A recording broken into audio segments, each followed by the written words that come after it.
Hello BC. Wanted to try and do a quick video today. It's really kind of the last day of my holidays here. I just put the in-laws back on a plane to Russia, and I thought on the drive there I was thinking about a type of video that I do, and one of the videos I'd like to do, which I'm doing today, is a video on system setup and how to get the most out of your system. So I've read 3 books on system setup, and I wanted to talk briefly about each book and the highs and the low points of each of these books. But to start out with, being an audiophile. So first thing I'd like to say is I prefer to listen to the music first. The music is the most important thing to me. Audiophile, listening to something that is well mastered, well recorded, is secondary to me. But to go into what really got me into audiophile type systems. So several years back, had a high-end shop open near me.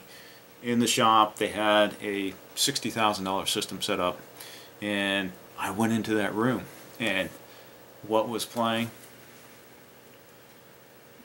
This is Janos Starker, his Suites for Unaccompanied Cello, which is J.S. Bach, which this is incredible. I mean, this is a audiophile's wet dream. You listen to this and you hear it on a good system that's well set up. Janos Starker is in your room playing to you. The strings are, I hate to use the audiophile term, but velvety. They're so well structured. It sounds like, you know, that instrument is in your room and he is playing for you. You hear his breath, you hear him breathe, you hear the bow go across the strings. It's just incredible. And this is what really got me into it. So, you know, I've been after that experience ever since. Now to go into the books. So, to go into the books, let's start out with the one that I really recommend. It's $20. It's High Performance Audio Systems by Robert Harley. He's the editor-in-chief of Absolute Sound. I thought this book is probably the best structured. It starts out like you're a complete novice, that, you know, you have an idea of what type of system you want. So it starts out very basic and asks you the question, okay, what type of system you want? Do you want a multi-channel system? Do you want a stereo system? Do you want a system with a record player or just a CD player? So he has a breakdown. He starts it out in his first chapter. Okay, let's get started. And he talks about the different types of system setup.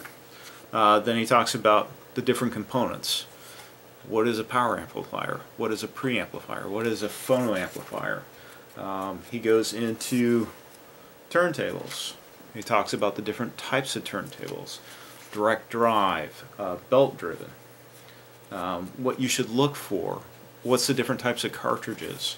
So if you're just getting into things, if you're interested in, you know, getting the most out of your system, this is a good book to start out with. And he talks about, you know, how to shop for a system if you're on a limited budget. I mean, how much money you should put into speakers given X amount of budget. How much money you should put into your amplifier given X amount of budget.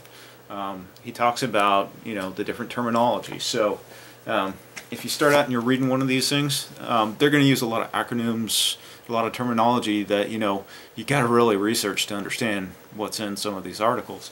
And starting out with a book like this is perfect. This breaks you into what to look for in these magazines, how to read some of the specifications on some of the components that are being sold. So this one I highly recommend. Again, it's only 20 bucks, which is not bad. The next book, which I don't recommend, well, I'd say if you have the budget and you're inclined, pick it up. There's some good stuff in here, but for the money, I felt like this was a waste of time. So this is Get Better Sound by Jim Smith. You see this advertised in numerous audiophile magazines, and it is pricey.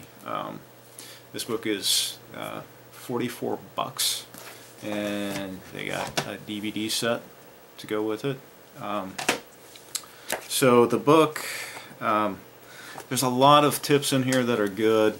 A lot of the recommendations that he had wouldn't meet my wife acceptance factor. I mean, I'd love to have my speakers put out 6 feet from the wall. Yeah, that makes sense. You never put your speakers right next to the wall. That's not a good thing. But hey, when you don't have this huge mansion and a dedicated listening room, hey, you can't do that. I have to put my speakers in a reasonable location. I can't have it 6 feet out from the wall. But there's a lot of good tips. I mean, it's not completely worthless, but there are some tips that, you know, just kind of blew my mind. Like, here's tip 112. Small flashlight and good batteries. What kind of tip is that? I mean, duh. I mean, if it's in the dark, yeah, flashlight's going to help. Any lighting's going to help. So, really, this book was, there's some good stuff. I hate to completely rag on it, but, and the DVD, this is just completely painful to watch. You know, this is like that college professor or high school teacher that just really shouldn't be teaching, and very monotone, and, you know, didn't make the lessons really that exciting. Sort of like this, you know, yeah, it's bad. Don't pick this one up unless, you know, you're looking for that one little tip. Now, the last book I'm going to show is probably the one that I thought was the best buy of the batch. This is Vinyl Records and the Search for Vintage High Fidelity. Okay, this is going to give you the most bang for your buck. This is like 10 bucks on Amazon, and like if you're a Kindle reader, you can get it for 3 bucks. But the book has a lot of, it goes into a lot of engineering and the physics behind it, but you could skip those chapters. I mean, the engineer in me, yeah, I love reading that stuff, but I realize that most folks probably wouldn't get into relearning Ohm's Law, for example. But if you watch Chris and Dixieland Farm, his videos, he has a lot of great tips. There's a lot of good stuff like that in here, like, hey, how do you build your own record vacuum cleaning system with a shop vac?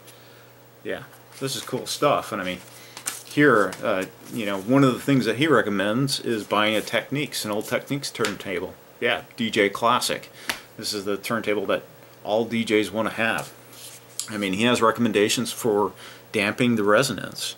I mean, taking plumber's putty and packing it into some of the plastic parts to dampen some of the resonance. A lot of good tricks. And I mean, here he kind of came up with a dash pot to minimize the vibrations on the turntable arm. Great stuff. And I mean, there's a really good chapter here where he's talking about Columbia Studios and, you know, why records from the 50s and the 60s sound as good as they do. So, you know, for the money, this is the one to go for. I mean, there's a lot of great stuff in here, and it's cheap. It's good stuff. So eventually, yeah, read a couple of his books, and yeah, if you're so inclined and, you know, you want to get into the audiophile stuff, yeah, pick up a copy of Stereophile. Check it out. So, hope this information was useful. Realize that, hey, we're all not going to be like Dmitry Medvedev and having that $27,000 Avid Actus. But hey, you know, a lot of us want to get there. You know, I'm never going to get there, but I want to try and get the most out of my system. So hopefully you found this video useful.